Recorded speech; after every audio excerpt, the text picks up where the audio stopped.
Identified Gamers. It appears a new event is upon us, a new little story event called The Fall Night Under the Silver Moon, centered around Seer, I'm guessing. Not really sure what this event is going to be all about, haven't really even jumped into it yet. But what's pretty cool is a bunch of like these moon-based skins have returned to the Spyglass store, and I'm pretty sure you can get Seer from the event. I think you can get like a B-tier Seer costume and like a couple of things. There's some more like other things, like just some accessories and a pet, I guess. So lots of moon-based thingies here. So we're not gonna waste any more time, and we're gonna get right into the event. Let's see here. Ah, hello, Seer. Evening in a field. I'm speeding this up. In a field far from the outskirts of the city, a place where no one is supposed to be. Someone steps over the dew-drenched vegetation and magically dries the corners of his coat with just a wave of his fingers. He is not alone, as the owl is keeping its eyes half closed.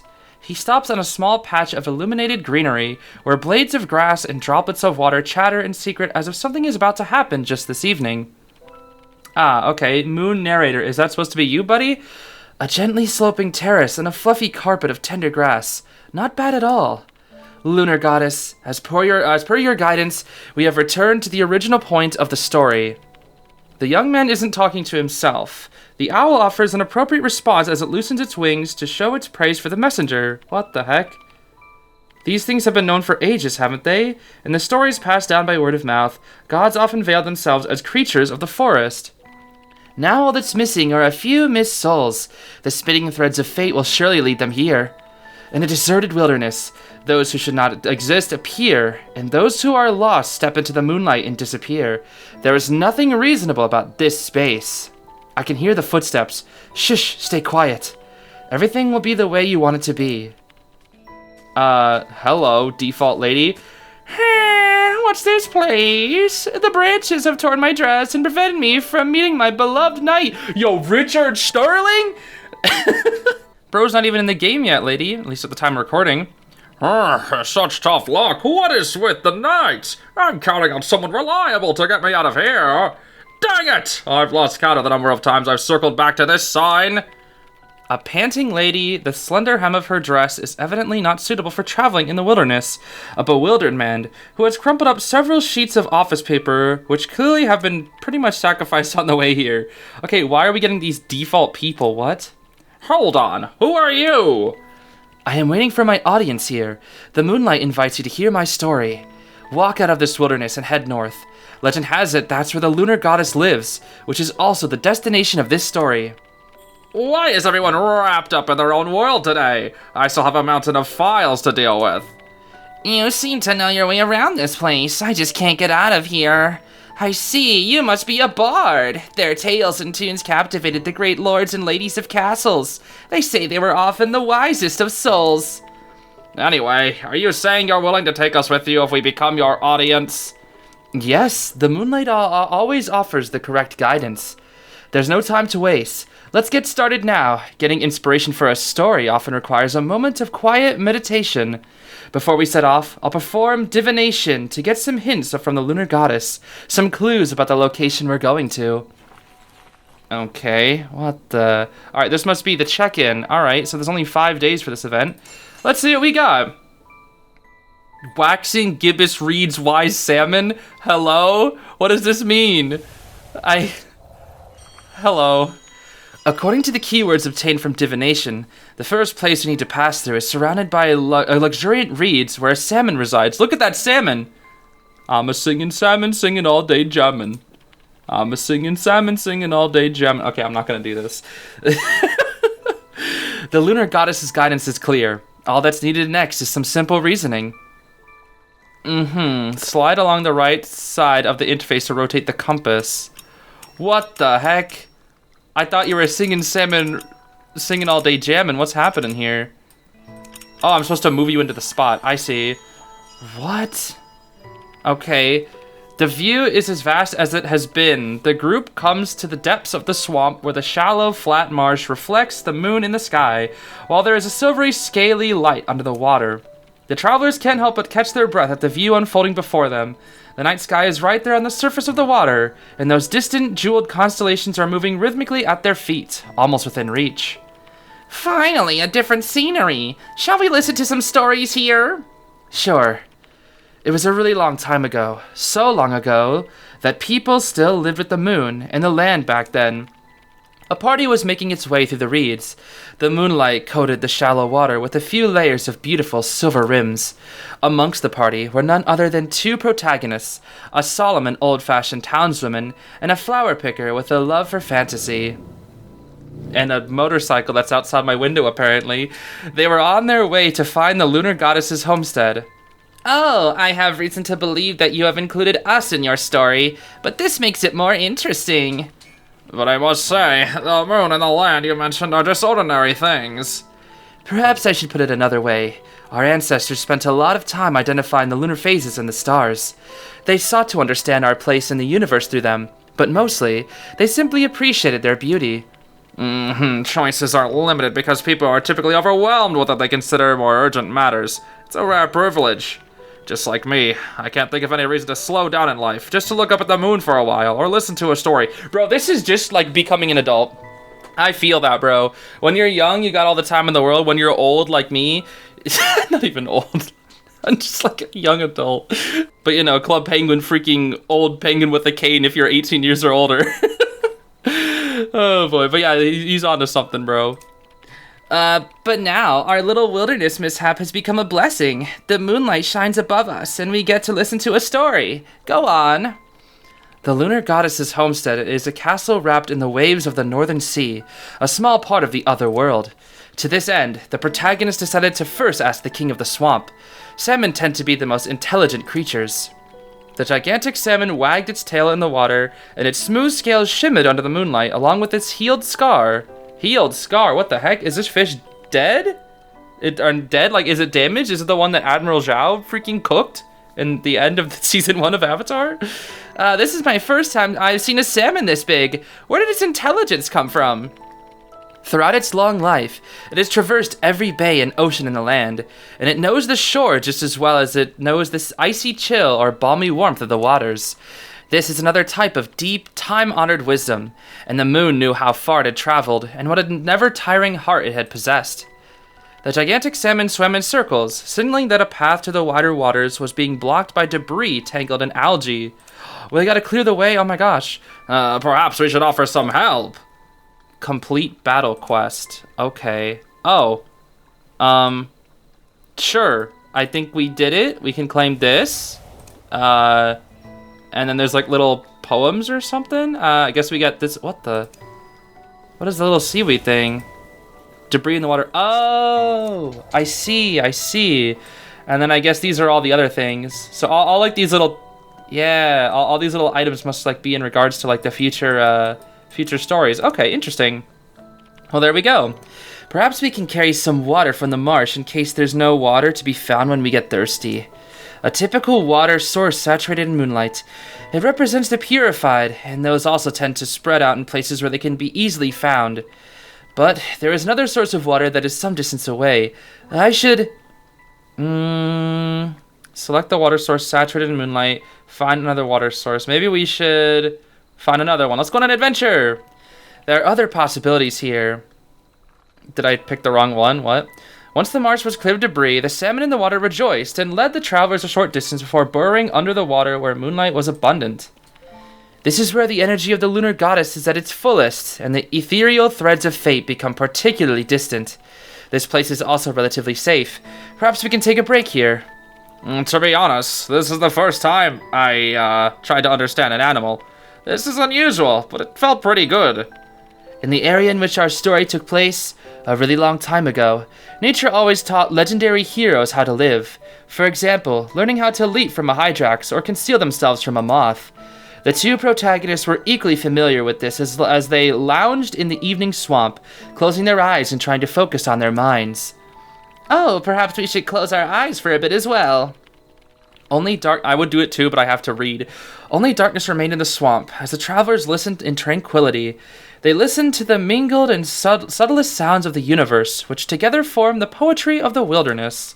A short chirp came from from a waterfowl in full plumage, and while not far away, a salmon was moving forward through the waters. There's something running through the bushes. Is it a squirrel or a hare? The rustling of the reeds has become softer. I can hear them scraping gently over the small pebbles on the shore. There is also the sound of a spinning wheel gently turning from higher up in the sky. That's the lunar goddess's silver spinning wheel, pulling on everything under the night sky. Lunar goddess? Yes, she is fate itself. Interesting. Alright then, what happens if I click on the characters? Nothing. If I click on the salmon, nothing. Unlock on completing the storyline. Wait, what did that say? Oh, the choices you make will affect the label. That's cool. Okay, what does Seer say here? The king said he was about to set sail for a warm, pleasant sea where it's not always night. It is a body of water immersed in sunlight that ripples softly, like the cradle of all living things. Okay. I'm not doing anything, just trying to see if there are other fish beneath the water's surface. You're saying, what do they like to eat? Okay. Starts to hum a faraway ballad with a quaint tune you've never heard before. It's a song from my hometown. Even though I've forgotten many things, somehow this song has stayed with me. Alright. Today's story ends here. We'll continue tomorrow. Okay, cool. What does Moonlit Encounters mean? Oh, same thing. Okay. Okay, this is a short and sweet little event, it looks like. Looks like we only have about, 5 more days to go. Gotcha. Here we are. It's day number 2, Lunar Revelations. Let's do this. Waning Gibbous? Big oak tree, burning bonfire. Alright, well, let's see what we got for today. Oak trees and campfires. Our destination has something to do with both, but the canopy obscures the moonlight. It's getting a bit difficult to find our way. I still need to ascertain where they are relative to each other. Perhaps I should first try to ascertain one of them. Okay, well, the camp... Oh, I'm sorry. I thought I was about to move the fire, not the entire tree. Sure. That's something, I guess. Yippee! Travelers follow the messenger to a huge oak tree. It's dry and warm here, and the moonlight spills gently from the canopy to the ground along the finger-sized gaps. The humus spawned umbrella fungi, and the moon is hidden by the canopy of the oaks. But it is clearly a very different phase of the moon than before. Look, there's a campfire still burning here, and an alluring aroma of food. But I don't see anyone here. How odd. Storyteller, what do you think? Someone just passed away here, and in the more distant past, feasts like this one were happening all the time. The mourners, the departed, and the gods with whom they had shared the feast had only just dispersed, and all the guests were contented. Oh, you mean someone went away for good? That's unfortunate. Instead of saying goodbye with tears and regrets, the protagonists of the story happily share the last wine next to the campfire in order to celebrate the farewell together. After all, even though the other world is elusive, it is often close by. A hole in a tree or a lake can actually be an entrance to another world. Monsters, elves, the living and the dead are equally alive. The distinction between the real world and the other world is unclear, like a couple of similar neighbors. Our story's ending is the lunar goddess's homestead? That's right. It's just that the lunar goddess's power is waning, and perhaps one day, the endless feast will come to an end. But why? The moon narrator is silent for a moment, but he doesn't offer any explanation to his audience. Perhaps it's not time yet. Now that the moonlight is just right, can you help me gather all the petals on the ground? Sure, you mean these yellow and white ones? Petals from brideworts, oak flowers, and scotch brooms. But they're scattered all over, and some of them don't even come from around here. Okay, well, I think we have the quests done here. Yes, we do indeed. Boop.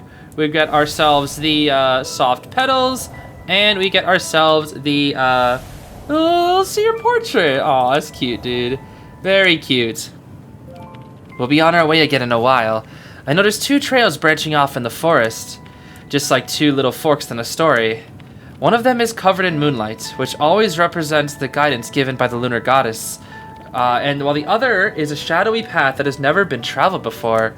The vast majority of the time, small changes won't affect how the ending unfolds. Perhaps we should go on the... Okay, so they did say there's like different endings to this. I think I'm gonna go shadowy path. That sounds a lot more interesting, honestly. Perhaps I can introduce some changes. Let's try again. Alright then. The travelers toss the petals into the fire, and a light smoke rises from the fire like a vague shadow. Now we'll say goodbye to the last guests of the banquet. Farewell, Brook Rose. You mean those petals? Or... An elf made of petals, born from a long-forgotten story, destined by fate to always fade away in the end. Even though the lunar goddess governs fate, it isn't always kind. It seems that essence and end were predetermined from the very beginning. The messenger appears unusually somber, and the owl seems a bit restless. That's sad to hear. Do you think fate is inevitable? I believe so, though I can't quite recall where that thought originated. We will eventually reach the lunar goddess's homestead, as fate has written our story this way. Even if I can adapt the story based on our destinations and fellow travelers, I still can't escape the original framework. Besides, the end of the story is a wonderful place, with endless feasts and encounters. It is a realm filled with more fantasy and life than the real world. In the other world, people's dreams have not yet lost their luster. Hey, I have to say, that's not necessarily true. I mean, why would he know anything about that? I used to believe that fate can be rewritten. In fact, I haven't completely given up on that idea until now. But instead of talking about that, why don't you enjoy your time here for a little while longer? Listen carefully. Alright then. I've actually been to a lot of places before. I can still remember vaguely. Like vacation islands and lively oriental streets and whatnot. Perhaps we'll meet again at a later time. What about you? Well, I didn't get to go to the party. I don't find it boring to be here. We also have this gigantic tree and these interesting tree holes underneath. All of these details are worth remembering for those who have been here. I see. Well, I guess that's all we got for today. That's day 2. Here we are. It's time for day 3 of the Lunar Revelations. Let's see what we got. Okay, first quarter old cauldron empty snow house. Still don't know what that means. I know it's just like keywords, but oh wait, this is cute. The lunar goddess's power is wavering. I still can't tell exactly where the object is. Why is that? Even the moon itself is affected. Not to mention, being on a snowy plain makes it even harder for us to find our way. Alright, well, let's move the... What the... Oh, okay. What? Huh? Okay, cauldron first? No, wait, what first? Huh? How the heck am I supposed to move both? What? What? Oh! Oh, I see. I think I broke it. Did I break it? I think I broke it. Oh. Oh, okay. I don't know why the freaking thing broke. All right then.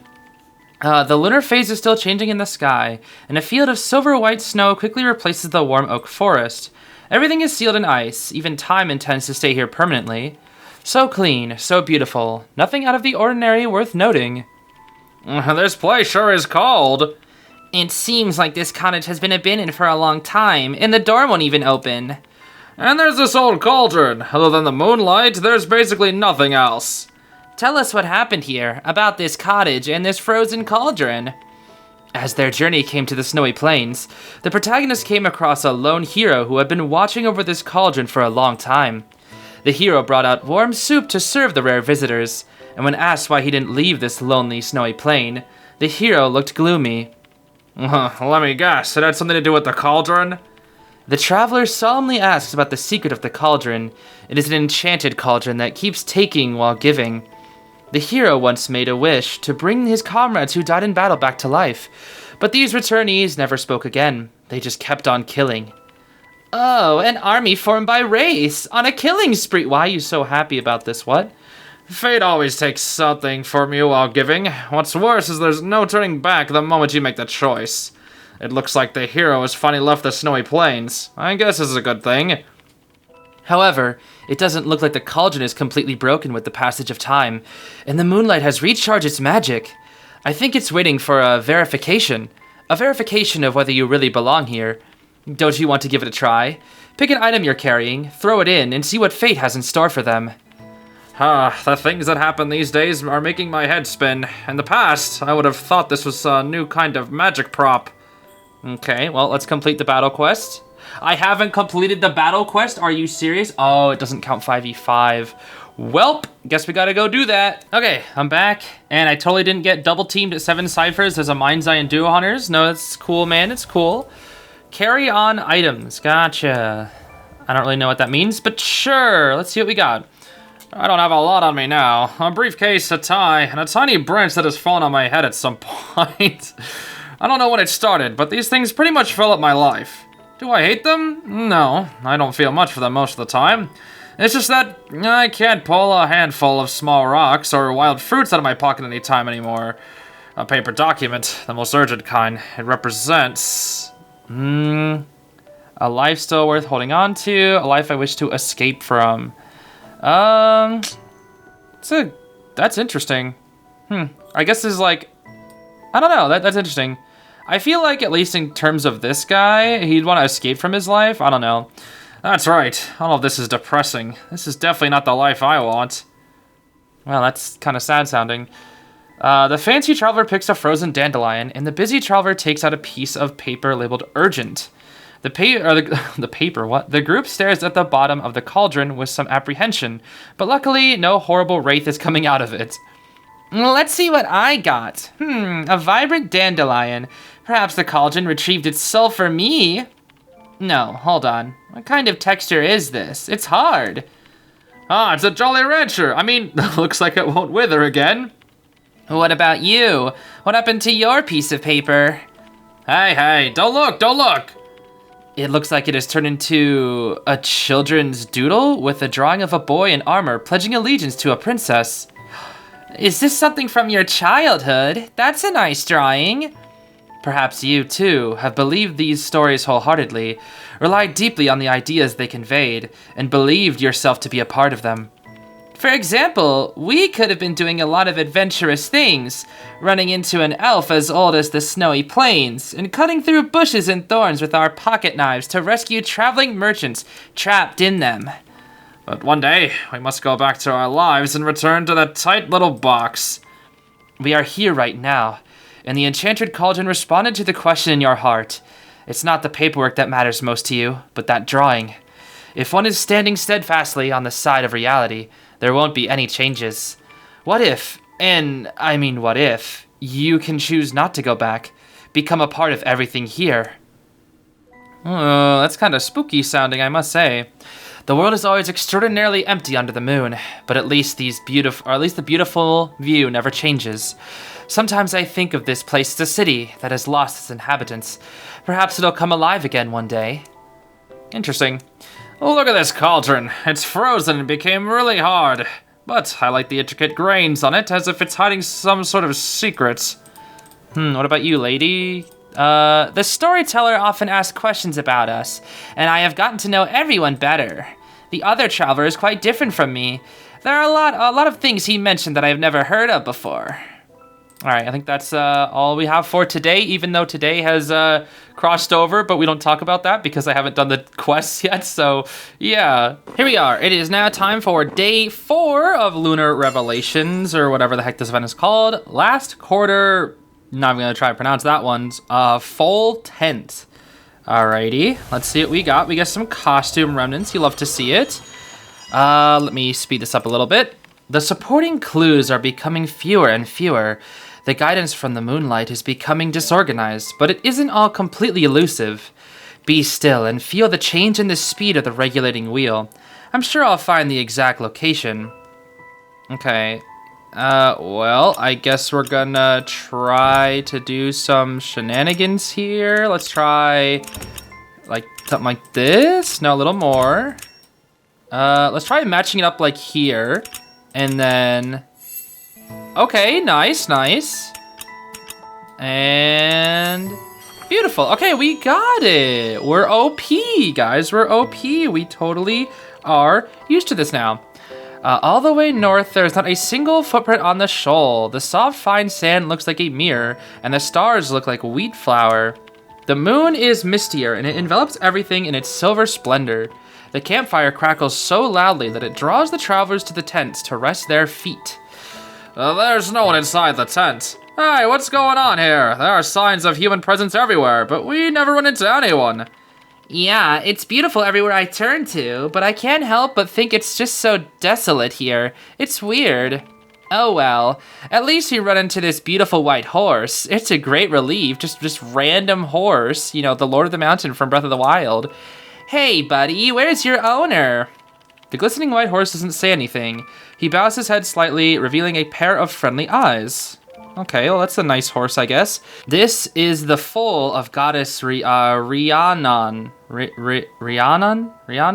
I don't know. Its white, lustrous coat tends to conjure up images of wonders in the ordinary world. Legend has it that it was on this hidden hill that our master met Rhiannon and her foal, a dazzling gold all over her body, as breathtaking as daylight. Rhiannon's foal was just taking a leisurely stroll, but the best of the Lord's knights couldn't catch up with it. Oh, sounds like a romantic story. Then how did the Lord solve this problem? That's the beauty of the story. The Lord didn't ask his knights to pick up speed with all their might, or mobilize the host passing through the area to besiege the white horse. The Lord ultimately stopped the pursuit, and shouted toward the white figure. That's when Rhiannon actually turned around. Hey, you're right. Perhaps Rhiannon never wanted to be conquered. The white horse is like a sign of fate. It comes to men naturally and igneously. The messenger runs his hand through the foal's mane. Under the moonlight, no one doubts the reality they have seen with his eyes and touched. But we must get on with our journey. What should we do about this foal? Maybe we can put some effort into finding its owner. Then look for a solution on this sandy beach.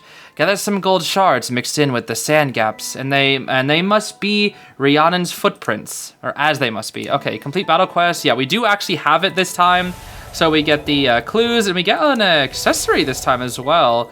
The shards, but a regulating wheel. I guess that's supposed to be like a little accessory for Seer. I don't know if it's gonna really do anything though, and I think that's the biggest thing that we get from all the at least battle quest things here. An endless shoal and a glistening white horse. What a fascinating view. Since there are no roads here, I can go in any direction. I have never felt more liberated than right now. How should I feel with when an experience actually produces many wonderful feelings in my heart? Savor the moment. Yeah. I'd rather have every good moment than worry about it fading away. Yeah, I mean, that checks out. The residual fire illuminates every grain of broken sand. The travelers put their hands into the sand, but it's cold.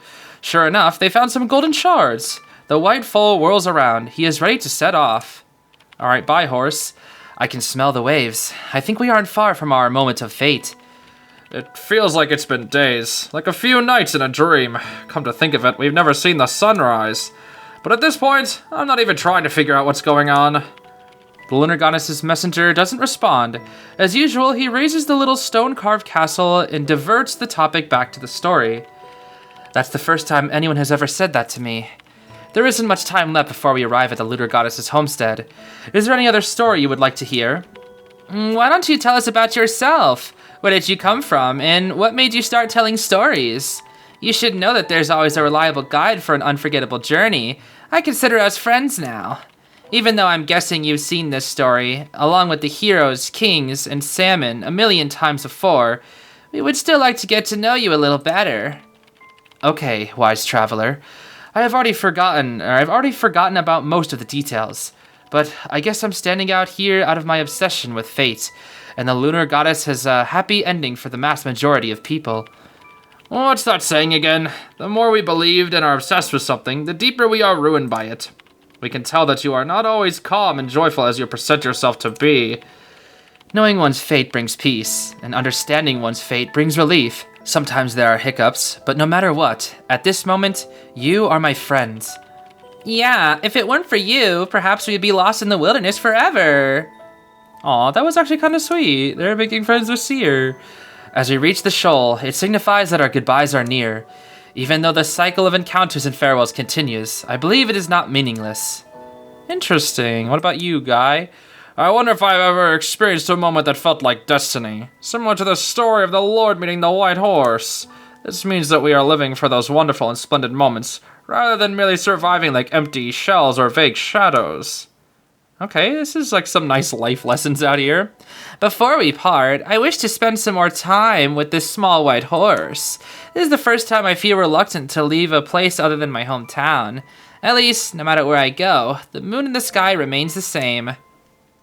I see. All right, well, I guess that's going to be it for day 4. Only one more day. All right, it's time for the final day. Let's see what we got. Full moon, lunar goddesses, homestead, ocean waves. All right, and we get a cute little portrait, moonlit verses. Lovely. All right, what do we got here? Now, there is almost no guidance beyond the keywords. The results of the divination are extremely confusing. Blending space and time, we're so close to our destination, and now all we need is the right place and the right time. All right, well, time to line up. What? What the? Okay, hold on. We have to do something like what? Huh? So I have to make it a full moon. What? That's weird. Weird. Never mind, I figured it out. Okay. The travelers have seen tides under the moonlight before, but the splendor of the sea here is unique. The giant moon hangs in the sky like a silver spinning wheel. It's a lonely castle on an island that looks really close to the moon. This is when her strength is at its fullest. We're here. The castle on that island is the lunar goddess's homestead, the end of the story.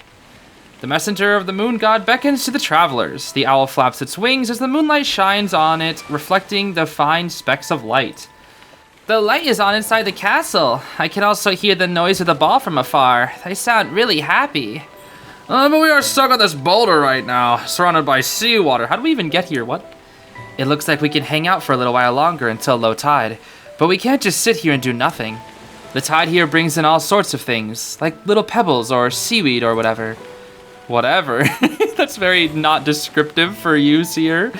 I will accompany you, the protagonist of the story, and together we will pick out the strongest branch, and with it as a walking stick, you'll be able to walk steadily. All right, then. Well, I guess we grab this, we grab this, and we can also grab Moon Narrator, the Seer costume. This is literally the Seer from the event, and he is added to the list of the current, like, moon-themed B-tier skins from the Spyglass store, so yeah, good to have old Seer. I always forget how cute Seer's owl is. It's just a little fluffy bird. Fluffy bird. All right, let's see here. Another grand full moon. It is almost like a burning cold flame. The moon seems even brighter than before. Everyone's attention is drawn to the magnificent view in the sky. Such a moonlit night can almost be described as wonderful or enchanting. Enchanting is a cool sounding word. It almost envelops everything under the moon. It is much more active than usual, which is unusual. All right then. The tide brings in all sorts of branches. The messenger and the travelers pick and choose until they settle on the straightest and sturdiest one. The water is retreating as well, without a trace of impurity. The rocks under the water and the fish hiding in the crevices are clearly visible. It's almost time to say goodbye. I hope you guys enjoyed my story. Aren't you coming with us? Where are you going? I'm going back to the original point of the story. With the crescent moon, the gentle terrace, and the carpet of young grasses, everything is yet to happen. Fate begins and ends here. This doesn't seem fair. Did the lunar goddess put you up to this? Yes, I mean, what? Not to mention, I actually never understood what the ending of the story is. Okay, like, what I've been imagining in my entire, like, this entire time is that these two people died, and, like, he's pretty much, like, guiding them to the afterlife. I don't know if that's entirely accurate. That's just, like, my interpretation of this. A part of the other world, a party filled with games and curious encounters that never end. But without the guests, the lunar goddess's party will mean nothing. Ideas and times change, and this old world of fantasy becomes empty and precarious. Some like us have seen the world in such an unrealistic and yet vivid way. The thrilling stories by the fire, the fateful miracles, the stars and the moon, the teachings of nature. As long as there are people coming to the original point of the story, and loving the wonders of the moonlight from the bottom of their hearts, I'll go with fate and bring them here, so that the world will fade a little more slowly. This is all good, but... Don't worry, the water will retreat soon. Pay attention to your feet. Let's part ways here. The pathways around the reef become clear. The story has always been going around in a circle, hasn't it? Huh. Oh, are there different endings, you say? Let's try a path somewhere else. No, it doesn't have to be this way. I mean, we're a little worried about you. Now that it's low tide, the path can lead us anywhere. We have so many places we haven't explored, and I'm not ready to say goodbye to a friend I've just met. Even if we've reached our destination, it's not difficult to make our own decision. What do we have to lose? What do we have to lose to try? The owl disappeared at some point. The lunar goddess's messenger is clueless this time around as he follows the travelers to explore the borders of the coast. This is an unusual development. This is the first time the story's ending has diverged. The moment their toes touch the ground, there is a subtle vibration coming from the moonlit world, accompanied by the sound of experimental instruments in operation. A wave of dizziness floods their consciousness. Don't tell me that's the ending. That's it. That's literally it. What? They just died? What? That's it. They're gone. So wait, what happens if I... They're just gone. Oh my gosh. Okay, well I guess now we have to see what this is gonna be. Ending 2, a letter. What the heck? What the? Okay, alright, get ready guys. What the heck? Okay, here we go. How has everything been since we last parted? Since I am no longer employed by this organization, I don't think I need to refer to you as evaluator anymore. Oh, I know, this must be Seer. On the other hand, my owl is fine and became normal again after the experiment. During our days of collaboration within the organization, we didn't have a lot of opportunities to communicate with each other. I was constantly playing the role of a guide in that strange world under the moon, while you were the surveyor on the outside, controlling the guiding device. Even if we couldn't communicate directly during the experiments, I could occasionally detect your presence while I was finding my way, which often gave me peace of mind. I'm writing to you now to tell you that how I got this job in the first place, and to take this opportunity to keep in touch with you. The world under the moon is an ideal model to me, which operates on simple rules. Everything in it develops according to the established blueprint of the story in a continuous cycle. The guide already knows where fate is heading, and is only in the loop as an informed participant. I'm ashamed to say that all of this is quite similar to my actual circumstances, and fate is a concept that weighs far more heavily on me than anything else in my life, even though I'm grateful for the many gifts it has given me. Due to the limited space here, I'll talk more about this part of my past when we meet again. Getting back to the observational experiments on the world under the moon, I tried to introduce some variation in the fixed story development to see if the established endings could be or would be rewritten, usually by means of improvisation. I'm sure you, as a surveyor, have noticed this as well. The first 6 attempts led me to the same conclusion I have reached in real life, where the course of fate is foreseen in advance. While some minor developments can be interfered with, the major nodes, or what we call the structure and endings, cannot be changed. The results of the 7th attempt gave me great encouragement, of course, only in regard to my own beliefs. Does the fact that we managed to get out of the story cycle, calibrated by the lunar goddess, also mean that the foreseen fate can be reversed? There are still too many unanswered questions, such as what the factors that influence such changes are. I agree with the purpose of which the organization was established, that the rituals and anomalies caused by the lunar goddess in various places are worth exploring, and that they have unimaginable potential value. However, I don't agree with some of the practices of the organization. Going forward, I'll be conducting my own investigations into the lunar goddess and its derivative phenomenons. I hope I'll get to work with you again in the future. Finally, regarding the anomalies caused by the lunar goddess in this area, even if I was in danger of being engulfed by it at any moment, at some point I was still struck by the beauty and ideals it contained. I suppose that is a special kind of nostalgia. Perhaps it's because of where I come from. Many moments of roaming the world under the moon brought back memories of the first time I rescued a starling from under a tree. We were taught to believe in the stories passed down by word of mouth, as well as the laughter, sorrow, and fear they bring, to believe in the hidden and profound wisdom of all things, to familiarize ourselves with the mountains and rivers, and to remember them as they appear most faithfully under the moonlight. The moonlight was shining right on my letterhead as I'm writing this line. Well, it's definitely not a good idea to wish upon the moon after all that I've been through. Since you've had the patience to read this far, remember to look up so that you don't have to miss the full moon tonight. Starling, Okay, this is gonna be the Starling's poem. Gotcha. All right, well, I guess that's our final reward for that event. Interesting. Huh. I think I'm gonna have to see what the other ending looks like on my alt account. Because I kind of want to know what happens if you actually go to the party or whatever. All right, I'm on my alt account now, and I'm gonna do day 5, and we're gonna do the other option. I did select different answers for day 2, or like 1 through 4. I don't remember which ones, but I think I just kind of mixed them up. It wasn't the exact same. So maybe we'll see a bit of a different ending this time. Oh, wait, I don't have an option for the other thing? What the heck? Okay. The two travelers step into the curtain of the moonlight. The moment their toes touch the ground, memories beyond the island, as well as the memories of themselves, dissolve into the moonlight. The long table inside the castle is surrounded by other guests, all dressed so differently, yet all enjoying this infinitely blissful and intoxicating moonlit night. There happen to be 2 remaining empty seats at the corner of the table. The other guests gather close with smiles on their faces. Everyone enthusiastically crowds around the newcomers and gestures for them to take their seats quickly.